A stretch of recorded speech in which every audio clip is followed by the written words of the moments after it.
Hello friends. అందరికీ hi. Welcome to VJ studies. ఈరోజు మనం డైలీ కరెంట్ అఫైర్స్‌లో భాగంగా జనవరి 6, 2026న వార్తల్లో నిలిచినటువంటి ప్రధానమైనటువంటి అంశాలు మరియు ప్రముఖ వ్యక్తులు మరియు అవార్డులు మరియు పుస్తకాలు వాటికి సంబంధించినటువంటి పూర్తి సమాచారాన్ని ఈ వీడియోలో అయితే డిస్కస్ చేద్దాం. మరి వీడియోనైతే చివరి వరకు చూడండి. అండ్ అదేవిధంగా వీడియో నచ్చిన వాళ్ళు ఖచ్చితంగా లైక్ చేయండి. కొత్తగా మన ఛానల్ చూస్తే సబ్స్క్రైబ్ చేసుకోండి. ఆలస్యం చేయకుండా మన టాపిక్ అయితే స్టార్ట్ చేద్దాం. ఇవాళ ఫస్ట్ టాపిక్ వచ్చేసరికి రక్షణ మరియు భద్రతకు సంబంధించి ప్రత్యేకించి మనకి సముద్ర ప్రతాప్ అనేటటువంటి ఒక కొత్త నౌకను ఇటీవల ఇండియన్ కోస్ట్ గార్డ్ ఆవిష్కరించడం జరిగింది. భారతదేశంలో తన మొట్టమొదటి స్వదేశీ పరిజ్ఞానంతో రూపొందించినటువంటి కాలుష్య నియంత్రణ నౌక ఏది అంటే సముద్ర ప్రతాప్. దీని యొక్క నిర్మాణ సామర్థ్యము దీనిని గోవా షిప్ యార్డ్ లిమిటెడ్ వాళ్ళు రూపొందించడం జరిగింది. ఇందులో 60% కంటే ఎక్కువ స్వదేశీ సామాగ్రిని వినియోగించుకోవడం జరిగింది. ముఖ్యంగా ఈ నౌక యొక్క పొడవు ఎంత అంటే 114.5 మీటర్ల పొడవు మరియు 4200 టన్నుల బరువు కలిగి ఉంటుంది. మరి ఈ సముద్ర ప్రతాప్ అనేటటువంటి నౌక అనేది భారతదేశంలో మొట్టమొదటిసారిగా స్వదేశీ పరిజ్ఞానంతో రూపొందించబడినటువంటి కాలుష్యాన్ని నియంత్రించడం కోసం ప్రత్యేకంగా రూపొందించబడినటువంటి నౌకగా మనం చెప్పుకోవచ్చు. మరి సముద్రంలో చమురు చిందటం మరియు కాలుష్య సంఘటనలు అరికట్టడం, అగ్నిమాపక చర్యలు మరియు సముద్ర చట్టాల అమలులో ఇది చాలా కీలకమైనటువంటి పాత్ర పోషించడం జరుగుతుంది. మరి ఇందులో అధునాతనమైనటువంటి కాలుష్య గుర్తింపు వ్యవస్థలు, ప్రత్యేక ప్రతిస్పందన పడవలు మరియు హెలికాప్టర్ హ్యాంగర్ సౌకర్యాలు ఇవన్నీ కూడా మనకి సముద్ర ప్రతాప్ నౌకలో ఇమిడింపజేస్తున్నారు. మరి భారతదేశం తన మొట్టమొదటి స్వదేశీ పరిజ్ఞానంతో రూపొందించినటువంటి కాలుష్య నియంత్రణ నౌక ఏది అంటే సముద్ర ప్రతాప్. దీన్ని గోవా షిప్ యార్డ్ వాళ్ళు రూపొందించారు. మరి ఇటీవల కేంద్ర రక్షణ మంత్రి రాజ్నాథ్ సింగ్ దీనిని ఆవిష్కరించడం కూడా జరిగింది అనేసి గుర్తుంచుకోండి. నెక్స్ట్ మరొక అంశం చాలా మోస్ట్ ఇంపార్టెంట్. ట్రంప్ సుంకాల హెచ్చరిక.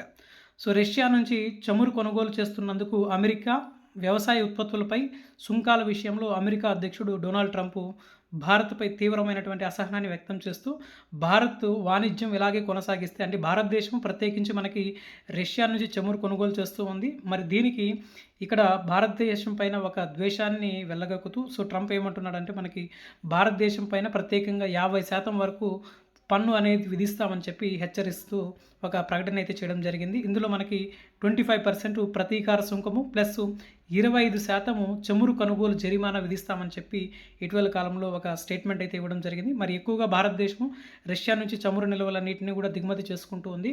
అదేవిధంగా ఇటీవల కాలంలో భారతదేశ వ్యవసాయ ఉత్పత్తులపైన కూడా అమెరికా ప్రత్యేకంగా ట్యాక్స్ విధిస్తాము అని చెప్పేసి కూడా అమెరికా ప్రత్యేకంగా ప్రకటన అయితే చేయడం జరిగింది. మరి ఈ అంశంలో ప్రత్యేకించి మనకి ఈ యొక్క అంశం అనేది వార్తల్లోకి అయితే రావడం జరిగింది. మరి భారతదేశము వాణిజ్యానికి సంబంధించి అమెరికా ఎంత శాతం వరకు పన్ను విధిస్తామని చెప్పి ఇటీవల ప్రకటించింది అంటే దాదాపుగా 50% వరకు. వ్యవసాయ ఉత్పత్తులపైన మరియు అదేవిధంగా రష్యా నుంచి చమురు అనేది అలాగే కొనసాగిస్తూ ఉంటే దిగుమతి చేసుకుంటూ ఉంటే వాటిపైన కూడా మేము ఖచ్చితంగా భారత్ పైన ఎక్కువగా సుంకాలు విధిస్తామని చెప్పి హెచ్చరిక అనేది జారీ చేశారు. మరి ఇదొక అంశం మనకి వార్తల్లో ఉంది. అండ్ నెక్స్ట్ వెరీ ఇంపార్టెంట్ అంశము మరొక అంతర్జాతీయ అంశానికి సంబంధించి జర్మనీ ఛాన్సలర్ భారతదేశ పర్యటన. జర్మనీ ఛాన్సలర్ ఫెడ్రిక్ మెర్జ్ జనవరి 12న భారతదేశంలో పర్యటించబోతున్నారు. మరి జర్మనీ మరియు భారత్ మధ్య దాదాపు 25 ఏళ్ల వ్యూహాత్మక భాగస్వామ్యం అనేది పూర్తయిన సందర్భంగా మరి ఈయన భారతదేశంలో పర్యటించబోతున్నారు. మరి ముఖ్యంగా వాణిజ్యము, రక్షణ మరియు సాంకేతిక రంగాలలో పురోగతిని సాధించడం కోసం మరియు ఆయన ప్రధానమంత్రి నరేంద్ర మోడీతో జనవరి 12న అహ్మదాబాద్లో ప్రత్యేక సమావేశాన్ని ఏర్పాటు చేయబోతూ ఉన్నారు. మరి ఇటీవల కాలంలో ప్రత్యేకించి భారతదేశాన్ని సందర్శించేటటువంటి వ్యక్తులకు సంబంధించి కానీ లేదా అంతర్జాతీయ అంశాల్లో ప్రముఖంగా ఇప్పుడు మనకి వెనిజులాకు సంబంధించినటువంటి అంశం ప్రధానంగా వార్తల్లోకి ఉంది. అదేవిధంగా బంగ్లాదేశ్కి సంబంధించినటువంటి అంశాలు కొన్ని ఏవైతే హైలైట్ అవుతున్నాయో అలాంటి అంశాలన్నింటినీ కొంచెం జాగ్రత్తగా చూడాల్సి ఉంటుంది. మరి ముఖ్యంగా మనకి భారతదేశంలో జనవరి 2026లో తొలిసారిగా పర్యటిస్తున్నటువంటి ప్రముఖ వ్యక్తి ఎవరు అంటే Germany chancellor Friedrich Merz. Very important. మరి ఇటీవల ఏ దేశంతో భారతదేశం ఈ యొక్క వ్యూహాత్మక భాగస్వామ్యంలో భాగంగా వాణిజ్య, రక్షణ మరియు సాంకేతిక రంగాలలో 25 ఏళ్ల సంబంధాలని బలోపేతం చేసుకుంది అంటే జర్మనీ మరియు భారత్ మధ్య అనేసి గుర్తుపెట్టుకోండి. చాలా ఇంపార్టెంట్. నెక్స్ట్ మరొక అంతర్జాతీయ అంశానికి సంబంధించి మనం చూసినట్లయితే గ్రీన్లాండ్పై ఆసక్తి. వ్యూహాత్మక భౌగోళిక స్థానం మరియు అక్కడ ఉండేటటువంటి బంగారు, నికెల్, కోబల్ట్ వంటి అరుదైనటువంటి ఖనిజ నిక్షేపాల కారణంగా డెన్మార్క్ ఆధీనంలో ఉన్నటువంటి గ్రీన్లాండ్ ద్వీపాన్ని దక్కించుకోవడానికి అమెరికా ఆసక్తి చూపుతుంది. మరి ఇటీవల కాలంలో ట్రంప్ మరొకసారి ఒక సంచలనమైనటువంటి ప్రకటన అయితే చేయడం జరిగింది. మరి త్వరలో గ్రీన్‌లాండ్ పైన కూడా మేము ప్రత్యేకంగా దాన్ని కూడా ఆక్రమించుకోవడానికి ప్రయత్నం చేస్తామని చెప్పి ఒక స్టేట్మెంట్ అయితే విడుదల చేశారు. అయితే దీనిని డెన్మార్క్ ప్రధాని మెట్చే ఫెడరిక్ దానిని తీవ్ర స్థాయిలో ఖండించడం కూడా జరిగింది. అయితే మనకి ప్రధానంగా ఇక్కడ గుర్తుపెట్టుకోవాల్సింది గ్రీన్‌లాండ్ అనేటటువంటిది డెన్మార్క్ ఆధీనంలో ఉండేటటువంటి ఒక ద్వీపం. ఇక్కడ ప్రత్యేకించి మనకి బంగారం, నికెల్, కోబాల్ట్ వంటి అరుదైనటువంటి ఖనిజ నిక్షేపాలు చాలా అద్భుతంగా దొరికేటటువంటి ప్రాంతం. మరి ఆర్కిటిక్ మహాసముద్రంలో ఉన్న గ్రీన్‌లాండ్ ద్వీపం వ్యూహాత్మకంగా అమెరికాకు చాలా ముఖ్యమైనటువంటి ప్రదేశం. రష్యా, చైనా సైనిక కార్యకలాపాలపై నిఘా పెట్టేందుకు కూడా ఈ ప్రాంతం అమెరికాకు చాలా కీలకమైనటువంటిది. మరి ఈ ద్వీపంలో అత్యంత అరుదైనటువంటి ఖనిజాలు, చమురు, గ్యాస్ వనరులు చాలా బాగా ఉన్నాయి. దీనిపైన ప్రత్యేకించి అమెరికా తమకు ఈ యొక్క వనరులు కావాలి అనే కోణంలో ప్రత్యేకించి ఆ దేశాలపైన కూడా టార్గెట్ చేయబోతూ ఉంది. మరి డెన్మార్క్, గ్రీన్‌లాండ్ డానిష్ రాజ్యంలో భాగంగా ఉన్నాయి. మరి ఇవి నాటోకు చెందిన ఉమ్మడి రక్షణ వ్యవస్థ పరిధిలో ఉన్నాయి. మరి నాటో వ్యవస్థాపక సభ్య దేశమైనటువంటి డెన్మార్క్ అనేది 1951లోనే అమెరికాతో ఒక రక్షణ ఒప్పందం అనేది చేసుకోవడం జరిగింది. మరి ఆ ఒప్పందం ప్రకారము గ్రీన్‌లాండ్‌పై అమెరికా సైనిక కార్యకలాపాలు సాగించుకోవచ్చు అనేది ఆ ఒప్పందం యొక్క ప్రధానమైనటువంటి ఉద్దేశం అన్నమాట. మరి ఇదొక అంశం మనకి ప్రధానంగా వార్తల్లో ఉంది. గ్రీన్‌లాండ్ పైన ప్రత్యేకించి వ్యూహాత్మక భౌగోళిక అంశాలకు సంబంధించిన వాటిపైన ప్రశ్నలు అడగడానికి అవకాశం ఉంటుంది కాబట్టి కొంచెం జాగ్రత్తగా చెక్ చేయాల్సి ఉంటుంది. And next most important science and టెక్నాలజీకి సంబంధించి ఇస్రో ఆవిష్కరణ. అహ్మదాబాద్లోనే ఫిజికల్ రీసెర్చ్ ల్యాబ్ రూపొందించినటువంటి డెక్స్ అనే పరికరము ఇటీవల రోదసీ నుండి భూమిని ముంచెత్తుతున్నటువంటి గ్రహాంతర ధూళి రేణువులను గుర్తించడం జరిగింది. మరి ఈ సమాచారం ప్రధానంగా మనం చూసినట్లయితే సుదూరంలో ఉండేటటువంటి అంతరిక్ష మిషన్లను సురక్షితంగా చేపట్టడానికి ఇది సహాయపడుతుంది. మరి ఇక్కడ మనం ప్రధానంగా గుర్తుపెట్టుకోవాల్సింది ఇస్రో ఆవిష్కరించినటువంటి ఏ పరికరం అనేది భూమిని ముంచెత్తుతున్నటువంటి గ్రహాంతర ధూళి రేణువులను గుర్తించింది అంటే డెక్స్ అనేటటువంటి పరికరం గుర్తుంచుకోండి. చాలా చాలా ఇంపార్టెంట్ అనమాట. అండ్ నెక్స్ట్ ఐఐటీకి సంబంధించి ఇటీవల కాలంలో మనకి మెడ్రాస్ ఐఐటీ వార్తల్లోకి వచ్చింది.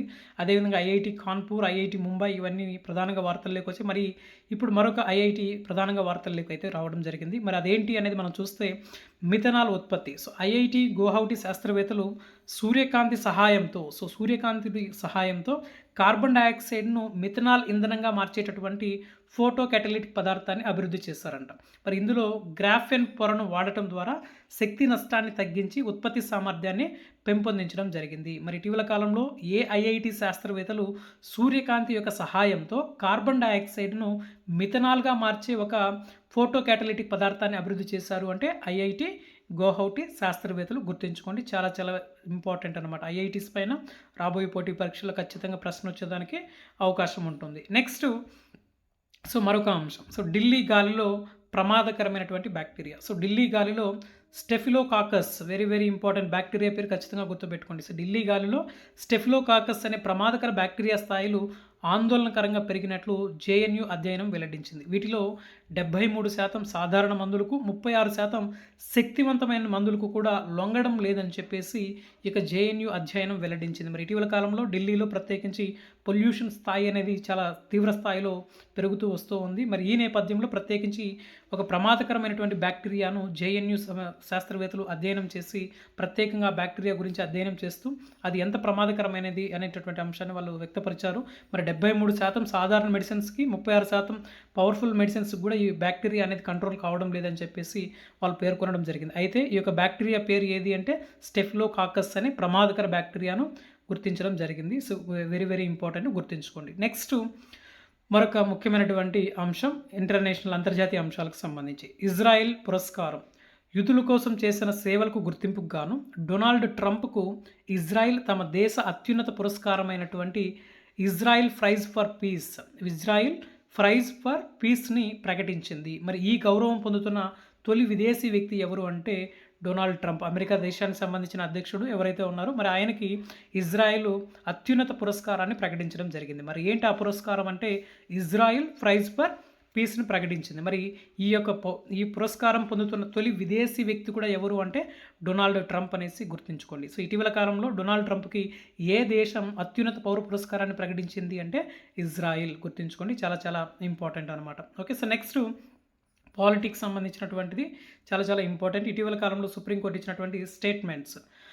న్యాయ వ్యవస్థ సంస్కరణలకు సంబంధించి బార్ కౌన్సిల్ ఎన్నికల్లో దివ్యాంగులకు ప్రాతినిధ్యం కల్పించాలని మరియు వారి యొక్క నామినేషన్ ఫీజుని 1.25 లక్షల నుండి 15,000కు తగ్గించాలని సుప్రీంకోర్టు ఆదేశాలు జారీ చేయడం జరిగింది. సో బార్ కౌన్సిల్లో ఎన్నికలైతే నిర్వహించడం జరుగుతూ వస్తూ ఉంటుంది. మరైతే ఈ బార్ కౌన్సిల్లో ఎవరైతే పోటీ చేస్తారో అక్కడ దివ్యాంగులు ఎవరైతే ఉంటారో ఆ దివ్యాంగులకు ప్రాతినిధ్యం కల్పించడానికి ప్రత్యేకించి వారి యొక్క నామినేషన్ ఫీజు అనేది 1.25 లక్షల నుండి 15,000కు తగ్గించాలని చెప్పి సుప్రీంకోర్టు ఆదేశించడం జరిగింది. నెక్స్ట్ అదేవిధంగా మహిళా అభ్యర్థులు ఎవరైతే ఉన్నారో వాళ్ళకి 30% కోటా ఇవ్వాలని కూడా సూచించడం కూడా జరిగింది. మరి ప్రస్తుతం మనకి సుప్రీంకోర్టు ప్రధాన న్యాయమూర్తిగా జస్టిస్ సూర్యకాంత్ బాధ్యతలు నిర్వహిస్తూ ఉన్నారు. మరి ఈయన 24 నవంబర్ 2025న భారతదేశ 53వ ప్రధాన న్యాయమూర్తిగా బాధ్యతలు చేపట్టడం జరిగింది. మరి 2027 ఫిబ్రవరి 9 వరకు కూడా ఈయన పదవిలో కొనసాగబోతూ ఉన్నారన్నమాట. మరి సుప్రీంకోర్టుని ఎప్పుడు స్థాపించారు అంటే జనవరి 28, 1950. కానీ రాజ్యాంగం ప్రకారం మనకి జనవరి 26, 1950 అంటే భారత రాజ్యాంగం అనేది అమల్లోకి వచ్చినప్పటికీ ఈ సుప్రీంకోర్టు కార్యకలాపాలన్నీ కూడా స్టార్ట్ చేయలేదు. కానీ జనవరి 28 నుంచి ఈ యొక్క సుప్రీంకోర్టు కార్యకలాపాలు అనేటివి అఫీషియల్గా స్టార్ట్ చేయడం జరిగింది. మరి దీనిని ఫెడరల్ కోర్ట్ ఆఫ్ ఇండియా స్థానంలో ఈ యొక్క భారతదేశ సుప్రీంకోర్టుని ఏర్పాటు చేయడం జరిగింది. మరి ఆర్టికల్ 124 క్లాస్ 2 ప్రకారము భారత రాజ్యాంగంలోనే ఆర్టికల్ 124 క్లాస్ 2 ప్రకారం సుప్రీంకోర్టు న్యాయమూర్తులను ఎవరు నియమిస్తారు అంటే రాష్ట్రపతి నియమిస్తారు. మరి రాష్ట్రపతి సుప్రీంకోర్టు మరియు హైకోర్టు న్యాయమూర్తులు సంప్రదింపులు జరపాలి. న్యాయమూర్తి యొక్క 65 సంవత్సరాల వయసు వచ్చే వరకు కూడా వీళ్ళు పదవిలో కొనసాగుతారు. సుప్రీంకోర్టు న్యాయమూర్తి అయినా హైకోర్టు న్యాయమూర్తి అయినా సరే వాళ్ళు 65 సంవత్సరాల వయసు వచ్చే వరకు ఈ పదవిలో కొనసాగేదానికి అవకాశం అనేది ఉండడం జరుగుతుంది. ఇది మనకి ప్రధానంగా ఉండేటటువంటి ఒక పాలిటీ రిలేటెడ్ అంశం అనమాట. గుర్తుంచుకొని చాలా చాలా ఇంపార్టెంట్. అండ్ నెక్స్ట్ మరొక అంశం రీజనల్ కరెంట్ అఫైర్స్ సంబంధించి తెలంగాణ రాష్ట్రంలోని కొత్తగూడెంలో భూ విజ్ఞాన విశ్వవిద్యాలయానికి డాక్టర్ మన్మోహన్ సింగ్ భూ విజ్ఞాన విశ్వవిద్యాలయం అని పేరు పెట్టడానికి తెలంగాణ అసెంబ్లీ ఆమోదం తెలిపింది. Very very important. మరి ఇటీవల కాలంలో ఏ రాష్ట్రంలో డాక్టర్ మన్మోహన్ సింగ్ భూ విజ్ఞాన విశ్వవిద్యాలయాన్ని ఆమోదించారు లేదా భూ విజ్ఞాన విశ్వవిద్యాలయాన్ని ఏర్పాటు చేయబోతున్నారు అంటే తెలంగాణ రాష్ట్రం గుర్తుంచుకోండి, చాలా చాలా ఇంపార్టెంట్. అండ్ దీని యొక్క అభివృద్ధి కోసం దాదాపుగా 500 కోట్లు కేటాయించడం జరిగింది. మరి మన్మోహన్ సింగ్ భారతదేశానికి మాజీ ప్రధానమంత్రిగా పనిచేశారు, ఆర్థికవేత్తగా పనిచేశారు. మరి 1991లో ఆర్థిక మంత్రిగా దేశ ఆర్థిక వ్యవస్థని సరళీకరించి సంక్షోభం నుంచి గట్టెక్కించడంలో చాలా కీలక పాత్ర పోషించినటువంటి వ్యక్తి. మరి అదేవిధంగా మన్మోహన్ సింగ్ 2004 నుండి 2014 వరకు కూడా 2 సార్లు ప్రధానమంత్రిగా పనిచేశారు. మరి ఇటీవల ఈయన డిసెంబర్ 2024లో మాజీ ప్రధానమంత్రి మన్మోహన్ సింగ్ మరణించడం కూడా జరిగింది అనేసి గుర్తుపెట్టుకోండి. మరి very very important. Doctor Manmohan Singh భూ విజ్ఞాన విశ్వవిద్యాలయాన్ని ఏ రాష్ట్రంలో ఏర్పాటు చేయబోతున్నారంటే తెలంగాణ రాష్ట్రంలో ఏర్పాటు చేయబోతున్నారు. మరి దానికి సంబంధించి తెలంగాణ అసెంబ్లీ ఆమోదం తెలిపింది. మరి దీనికోసం దాదాపుగా 500 కోట్ల రూపాయలను కూడా కేటాయించడం కూడా జరిగింది అనేసి గుర్తుంచుకోండి. నెక్స్ట్ రీజనల్ కరెంట్ అఫైర్స్లో ఏపీకి సంబంధించి వెరీ వెరీ ఇంపార్టెంట్.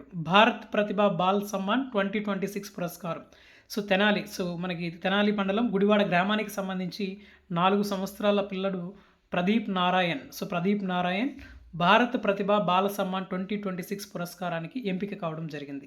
విశేషమైనటువంటి జ్ఞాపక శక్తి, సామాజిక మాధ్యమాల ద్వారా వికసిత్ భారత్, నయా భారత్, బాహుబలి పేరిట కార్యక్రమాలను ప్రచారం చేయడం తదితర అంశాల ప్రాతిపదికన భారత్ ప్రతిభా కౌన్సిల్ ఈ పురస్కారాన్ని ప్రకటించడం జరిగింది. మరి దేశవ్యాప్తంగా వివిధ రంగాల్లో విశిష్ట ప్రతిభ కనపరిచిన ప్రముఖులను సత్కరించిన ఈ వేడుకల్లో పద్మశ్రీ పురస్కార గ్రహీత డాక్టర్ ఉమద్ అలీజీ, మేజర్ జనరల్ యశ్వంగి గర్మ వీళ్ళందరూ కూడా హాజరయ్యారు. మరి వారి చేతుల మీదుగా ఈ అవార్డుని ప్రదానం చేయడం జరిగింది. అయితే ఇక్కడ ఎగ్జామ్ పాయింట్ ఆఫ్ వ్యూలో గుర్తుపెట్టుకోవాల్సింది ఏంటి అంటే 2026 సంవత్సరానికి గాను భారత్ ప్రతిభా బాల్ సమ్మాన్ పురస్కారానికి ఎంపికైనటువంటి బాలుడు ఎవరు అంటే ప్రదీప్ నారాయణ్. ఏ రాష్ట్రానికి సంబంధించిన వ్యక్తి అంటే ఆంధ్రప్రదేశ్, గుర్తుంచుకోవాలి. వెరీ వెరీ ఇంపార్టెంట్ అనమాట. రాబోయే పోటీ పరీక్షలు అడగడానికి అవకాశం ఉంటుంది. మరి ఆంధ్రప్రదేశ్ నుంచి ఈ పురస్కారం అందుకున్న తొలి బాలుడిగా ప్రదీప్ నారాయణ్ నిలవడం జరిగిందనమాట. ఓకే, నెక్స్ట్ మరొక అంశం వెరీ వెరీ ఇంపార్టెంట్. రీజనల్కి సంబంధించి ఉత్తరప్రదేశ్ గ్రామ పంచాయతీ సచివాలయాలలో అత్యాధునిక డిజిటల్ లైబ్రరీలను ఏర్పాటు చేయబోతున్నారు. గ్రామ పంచాయతీ సచివాలయాలలో అత్యాధునిక డిజిటల్ లైబ్రరీలను ఏ రాష్ట్రంలో ఏర్పాటు చేయబోతున్నారు అంటే ఉత్తరప్రదేశ్లోని గ్రామ పంచాయతీ సచివాలయాలలో జనవరి 30 నాటికి ఐటీ పరికరాల సేకరణ అనేది పూర్తి చేయాలని లక్ష్యంగా పెట్టుకున్నారు. మరి ప్రతి జిల్లా అంతటా కూడా గ్రామ పంచాయతీలు డిజిటల్ లైబ్రరీలను ఏర్పాటు చేయబోతూ ఉన్నారు. మరి ఒక్కో లైబ్రరీకి సుమారుగా 4 లక్షల రూపాయల వరకు కూడా ఖర్చు చేయబోతూ ఉన్నారు. ఇందులో పుస్తకాలు, ఐటీ పరికరాలు, ఫర్నిచర్ ఇవన్నీ కూడా ఉంటాయి. ఇవన్నీ గుర్తుపెట్టుకోండి. మరి ఏ రాష్ట్రంలో గ్రామ పంచాయతీ సచివాలయాలలో అత్యాధునికమైనటువంటి డిజిటల్ లైబ్రరీలను ఏర్పాటు చేయాలని రాష్ట్ర ప్రభుత్వం నిర్ణయించింది అంటే ఉత్తరప్రదేశ్. మరి ప్రస్తుతం ఉత్తరప్రదేశ్ ముఖ్యమంత్రి ఎవరు అంటే యోగి ఆదిత్యనాథ్. మరి ప్రస్తుతం ఉత్తరప్రదేశ్ గవర్నర్ ఎవరు అంటే ఆనంద్ పటేల్ గుర్తుంచుకోండి. మరి భారతదేశంలో అత్యధిక జనాభా కలిగిన అతిపెద్ద రాష్ట్రం ఏది అంటే ఉత్తరప్రదేశ్. వైశాల్యం ప్రకారం 4వ పెద్ద రాష్ట్రం ఏది అంటే ఉత్తరప్రదేశ్ గుర్తుపెట్టుకోవాలి. మరి ఉత్తరప్రదేశ్కు పరిపాలనా కేంద్రం ఏది అంటే లక్నో నగరం. కానీ రాష్ట్ర ప్రధాన న్యాయస్థానం మాత్రం ఎక్కడ ఉంటుంది అంటే ఉత్తరప్రదేశ్ సంబంధించి అలహాబాద్లో ఉంటుంది అనేసి గుర్తుపెట్టుకోండి. సో చాలా చాలా ఇంపార్టెంట్. మరి ఉత్తరాన నేపాల్తో అంతర్జాతీయ సరిహద్దు కలిగినటువంటి రాష్ట్రం కూడా ఏది అంటే ఈ యొక్క ఉత్తరప్రదేశ్ అనేసి గుర్తుంచుకోవాలి. నెక్స్ట్ మరొక అంశం చూద్దాం. పుస్తక ఆవిష్కరణ. భారత ప్రధానమంత్రి నరేంద్ర మోడీ 2014 నుంచి 2025 మధ్య చేసినటువంటి ఎర్రకోట ప్రసంగాల సంకలనం ఏదైతే ఉందో, ఎర్రకోటలో ఆయన ప్రసంగాలు చేసినటువంటి వాటన్నిటిని కూడా ఒక సంకలనంగా ఒక పుస్తకం రూపంలో తీసుకురావడం జరిగింది. మరి దానికే కుతుబుత్ ఏ మోదీ ఉర్దూ భాషలో ఈ పుస్తకాన్ని కేంద్ర మంత్రి ధర్మేంద్ర ప్రధాన్ విడుదల చేయడం జరిగింది. సో 2014 నుంచి 2025 వరకు కూడా ఎర్రకోటలో భారత ప్రధానమంత్రి చేసిన ప్రసంగాలు ఏవైతే ఉన్నాయో వాటన్నిటిని ఉర్దూ భాషలో ఒక పుస్తకం రూపంలో ఆవిష్కరించడం జరిగింది. మరి ఆ పుస్తకాన్ని కేంద్ర విద్యాశాఖ మంత్రి అయినటువంటి ధర్మేంద్ర ప్రధాన్ ఇటీవల కాలంలో ఆవిష్కరించారు, గుర్తుంచుకోండి. నెక్స్ట్ మోస్ట్ ఇంపార్టెంట్ అవార్డుకు సంబంధించి మీరా సియల్, బ్రిటిష్ ఇండియన్ నటి అయినటువంటి మీరా సియల్కు బ్రిటన్ అత్యున్నత పురస్కారమైనటువంటి డేమ్ హుడ్ పురస్కారం లభించింది. బ్రిటన్ అత్యున్నత పురస్కారమైనటువంటి డేమ్ హుడ్ ఇటీవల ఏ నటికి వచ్చింది అంటే బ్రిటిష్ ఇండియన్ నటి అయినటువంటి మీరా సియాల్కు ఈ పురస్కారం అనేది రావడం జరిగింది అనేసి గుర్తుంచుకోండి. నెక్స్ట్ కేంద్ర సిల్క్ బోర్డు డైరెక్టర్ నియామకం. సో ఇక్కడ మనకి ప్రధానంగా ఈ సిల్క్ బోర్డు హెడ్ క్వార్టర్స్ ఎక్కడ ఉంది అంటే మనకి బెంగళూరులో ఉంది. సో కేంద్ర సిల్క్ బోర్డుకు సంబంధించి ఇటీవల ఎవరు ప్రధాన డైరెక్టర్గా నియమితులు కావడం జరిగింది అంటే PS Girish. So PS Girish కేంద్ర సిల్క్ బోర్డు డైరెక్టర్గా అపాయింట్ కావడం జరిగింది. మరి కేంద్ర పట్టు బోర్డుని ఎప్పుడు ఏర్పాటు చేశారంటే 1949లో భారత ప్రభుత్వ చట్టం ద్వారా స్థాపించడం జరిగింది. ఇది భారతదేశంలో పట్టు పరిశ్రమ అభివృద్ధి మరియు ప్రోత్సాహానికి కృషి చేయడం జరుగుతుంది. సో బెంగళూరులో దీని ప్రధాన కార్యాలయం ఉంది మరియు ఇది అన్ని రాష్ట్ర శాఖలతో కూడా కలిసి పనిచేయడం జరుగుతుంది. మరి భారతదేశంలో పట్టు పరిశ్రమకు ప్రోత్సాహం అందించడం, పరిశోధనలు చేయడం, సాంకేతికతను అభివృద్ధి చేయడం దీని యొక్క ముఖ్య ఉద్దేశం. సో 1948లో చట్టం ద్వారా ఇది ఒక ప్రభుత్వ సంస్థగా కూడా అవతరించడం జరిగింది. మరి భారతదేశంలో ప్రధానంగా పట్టును ఉత్పత్తి చేసేటటువంటి రాష్ట్రాలు మనం చూసినట్లయితే కర్ణాటక మొదటి స్థానంలో ఉంది. భారతదేశంలో అతిపెద్ద పట్టు ఉత్పత్తిదారు ముఖ్యంగా మల్బరీ పట్టుకు ప్రసిద్ధి చెందినటువంటి ప్రాంతం ఏది అంటే కర్ణాటక. మరి ఆంధ్రప్రదేశ్ మల్బరీ మరియు టస్సర్ పట్టు ఉత్పత్తిలో 2వ అతిపెద్ద రాష్ట్రం. పోచంపల్లి, ధర్మవరం వంటి ప్రాంతాలు ఇవన్నీ కూడా పట్టుకు బాగా ప్రసిద్ధి చెందినటువంటివి. మరి అస్సాం వచ్చి మూగా, ఎర్రి వంటి దేశీయ పట్టు రకాలకు చాలా ప్రసిద్ధి చెందినటువంటి ప్రాంతాలు. మరి తమిళనాడు కాంచీపురం పట్టుకు ప్రసిద్ధి, సేలం, ఈరోడ్ ముఖ్యమైనటువంటి జిల్లాల్లో ఇక్కడ పట్టు చీరలకు చాలా ఫేమస్ అనమాట. అదేవిధంగా పశ్చిమ బెంగాల్ ముల్బరీ మరియు టస్సర్ పట్టు ఉత్పత్తి చేస్తారు. ముర్షిదాబాదు, బిష్ణుపూర్ ప్రసిద్ధ ప్రాంతాల్లో కూడా పట్టు అనేది లభిస్తూ ఉంటుంది. మరి మేఘాలయ ఎర్రి పట్టు ఉత్పత్తిలో ప్రముఖంగా అహింస పట్టు అని కూడా అంటారు దీనిని. మేఘాలయలో ఇది ఉత్పత్తి కావడం జరుగుతుంది. సో జార్ఖండ్ టాసర్ పట్టుకు బాగా ప్రసిద్ధి చెందినటువంటి ప్రాంతము. నెక్స్ట్ ఇవన్నీ కూడా పట్టుకు సంబంధించి ప్రధానంగా ఉండేటువంటి అంశాలు అనమాట. సో చాలా చాలా ఇంపార్టెంట్ డిఎస్సి పాయింట్ ఆఫ్ వ్యూలో కావచ్చు అండ్ ఇతర కాంపిటేటివ్ ఎగ్జామ్లో వీటిపైన ఖచ్చితంగా ప్రశ్నలు అడగడానికి అవకాశం ఉంటుందన్నమాట. అండ్ నెక్స్ట్ మరొక అంశాన్ని చూద్దాం, చాలా చాలా ఇంపార్టెంట్ అనమాట. మనోజ్ కొఠారి. సో బిలియర్డ్స్ మాజీ ప్రపంచ ఛాంపియన్ మరియు అర్జున్ అవార్డు గ్రహీత అయినటువంటి మనోజ్ కొఠారి 67 సంవత్సరాల వయసులో ఇటీవల కాలంలో మరణించడం జరిగింది. మరి ప్రముఖంగా వార్తల్లో ఈయన రావడం జరిగింది. సో ముఖ్యంగా మనకి ఈయన స్పోర్ట్స్కి సంబంధించినటువంటి వ్యక్తి. సో ఇటీవల కాలంలో మరణించినటువంటి ప్రముఖ అర్జున్ అవార్డు గ్రహీత మాజీ ప్రపంచ ఛాంపియన్ అయినటువంటి మనోజ్ కొఠారి ఏ క్రీడకు సంబంధించిన వారు అంటే బిలియర్డ్స్ అనమాట. ఓకే, సో చాలా చాలా ఇంపార్టెంట్, గుర్తుంచుకోండి. ఐబిఎస్పి వరల్డ్ బిలియర్డ్స్ ఛాంపియన్షిప్ 2025 విన్నర్ ఎవరు అంటే భారత్ క్యూఎస్ సౌరవ్ కొఠారి ఐర్లాండ్లో జరిగిన ఫైనల్లో పంకజ్ అద్వానీని ఓడించి టైటిల్ గెలుపొందారు. And world women's billiards championship 2025 winner ఎవరు అంటే శృతి ఎల్, ఈమె విన్నర్గా నిలవడం జరిగింది. అండ్ సిసిఐ బిలియర్డ్స్ క్లాసిక్ 2025 ప్రముఖ భారత ఆటగాడు పంకజ్ అద్వానీ ఫైనల్లో ధృవ సిత్వాల్ను ఓడించి విజేతగా నిలిచారు. అండ్ ఆస్ట్రేలియన్ ఓపెన్ బిలియర్డ్స్ 2025లో భారత ఆటగాడు ధ్వాజ్ హరియా ప్రతిష్టాత్మక టైటిల్ని గెలుపొందడం కూడా జరిగిందనమాట. సో ఇవి మనకి ఈరోజు ప్రధానంగా ఉండేటటువంటి ఇంపార్టెంట్ కరెంట్ అఫైర్స్. అండ్ ఫైనల్గా మనం క్విక్ రివిజన్ చేద్దాం ఒకసారి. ఈరోజు మనం ఏ టాపిక్స్ డిస్కస్ చేస్తామనేది ఒక వన్ లైనర్లో కరెంట్ అఫైర్స్ని రివ్యూ చూద్దాం. ఫస్ట్ చూస్తే సో భారతదేశం స్వదేశీ పరిజ్ఞానంతో తయారు చేసిన తొలి కాలుష్య నియంత్రణ నౌక ఏది అంటే సముద్ర ప్రతాప్. సో దీన్ని గోవాలో రక్షణ మంత్రి రాజ్నాథ్ సింగ్ ప్రారంభించడం కూడా జరిగింది. నెక్స్ట్ యుధుల కోసం సేవ చేసిన సేవలకు గుర్తింపుగా అమెరికా మాజీ అధ్యక్షుడు డొనాల్డ్ ట్రంప్కు ఇజ్రాయెల్ తమ దేశ అత్యున్నత పురస్కారమైనటువంటి ఇజ్రాయెల్ ప్రైజ్ ఫర్ పీస్ను ప్రకటించడం జరిగింది. నెక్స్ట్ రష్యా నుంచి చమురు కొనుగోలు చేస్తున్నందుకు అమెరికా మరియు ఉత్పత్తులపై సుంకాలకు ప్రతిస్పందనగా భారత్పై మొత్తం 50% సుంకాలు విధిస్తామని చెప్పి అమెరికా అధ్యక్షుడు ట్రంప్ హెచ్చరించడం జరిగింది. నెక్స్ట్ ఐఐటి గౌహటి పరిశోధకులు సూర్యకాంతి యొక్క సహాయంతో గ్రాఫెన్ పొరను ఉపయోగించి కార్బన్ డయాక్సైడ్ నుంచి మిథనాల్ ఇంధనంగా మార్చే ఒక సాంకేతికతను వాళ్ళు అభివృద్ధి చేస్తూ ప్రత్యేకంగా వార్తల్లో నిలవడం జరిగింది. అండ్ అదేవిధంగా ఇస్రో రూపొందించినటువంటి డస్ట్ ఎక్స్పెరిమెంట్ పరికరం అనేది భూమిని ముంచెత్తుతున్న గ్రహాంతర ధూళి రేణువులను గుర్తించడం జరిగింది. మరి బ్రిటిష్ ఇండియన్ నటైనటువంటి మీరా సియాల్ మరియు భారత సంతతి వైద్యురాలు ప్రొఫెసర్ మీనా ఉపాధ్యాయులను బ్రిటన్ అత్యున్నత పురస్కారమైనటువంటి డేమ్హుడ్ పురస్కారానికి వీళ్ళు ఎంపిక కావడం జరిగింది. మరి ప్రపంచంలోనే తొలిసారిగా పేరు దేశంలోని సాటిపో నౌటా మున్సిపాలిటీలు అమెజాన్ స్టింగ్లెస్ ఈగలకు చట్టపరమైన హక్కులను కల్పించాయి. సో ఇది కూడా చాలా చాలా ఇంపార్టెంట్.